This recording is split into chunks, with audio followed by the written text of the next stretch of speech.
and welcome to Mind the Market. So today we're diving into a fascinating topic that's quite essential for understanding modern marketing and communication: cognitive biases. So what is a cognitive bias? It's basically a shortcut our brain uses to make quick decisions. And these shortcuts help us save time and avoid overthinking every choice. But they also influence us in subtle and powerful ways. And they are the reason why we make decisions without really understanding why. So to understand this better, we need to look at the distinction described by Daniel Kahneman and Amos Tversky between two systems of thinking. System 1 is fast, automatic, intuitive, and emotional. It makes decisions without conscious effort. It's what drives our instinctive reactions to an ad, a product, or a social situation. System 2 is, on the other hand, slow, deliberate, and analytical.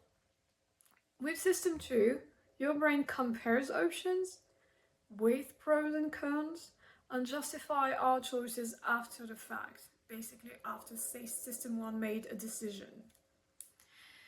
And so most of our purchasing decisions are driven by System 1 long before System 2 has time to kick in.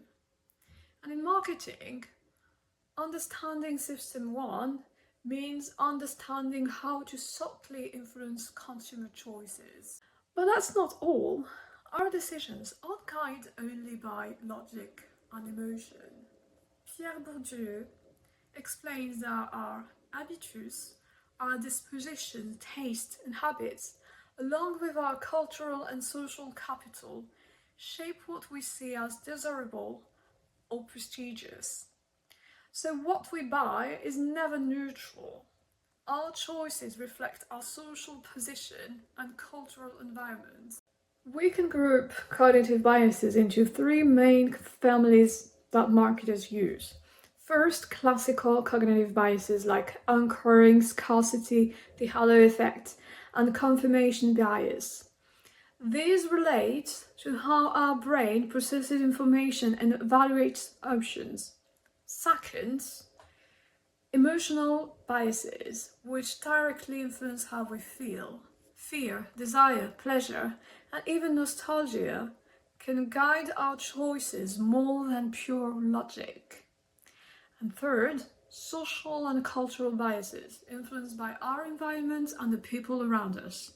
Social proof, conformity, and the desire for distinction fall into this category. And we have so many examples of cognitive biases in action. Let's take Apple. When Apple releases a high-priced product, it creates anchoring, because slightly cheaper models suddenly seem much more attractive, even if their real value is quite similar. And consumers are influenced by comparison and not objective performance. Before we move on the next video, keep this in mind. Understanding these biases means understanding why certain ads work, why some products become desirable, and why we and your customers make choices without realizing it. In the next video, we will explore how emotions dominate our decisions before we even have time to think.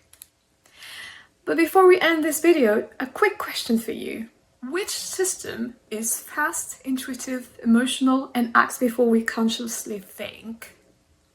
Is it System 1? Is it System 2? Or neither?